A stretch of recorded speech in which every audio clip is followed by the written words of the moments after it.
उत्तिष्ठ कमलाकान्ता त्रैलोक्यं मङ्गलं कुरु। मातः समस्त जगतां मधुकैटभारे वक्षो विहारिणि मनोहर दिव्यमूर्ते श्रीस्वामि निश्रित जनप्रिय दानशीले श्रीवेङ्कटेश दयिते तव सुप्रभातम्।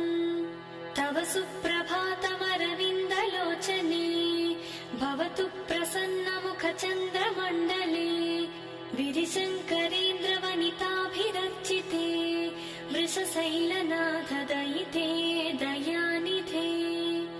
अत्र्यादिसप्तर्षयः समुपास्य सन्ध्याम् आकाशसिन्धुकमलानि मनोहराणि आदाय पादयुगमर्चयितुं प्रपन्नाः शेषाद्रिशेखर विभो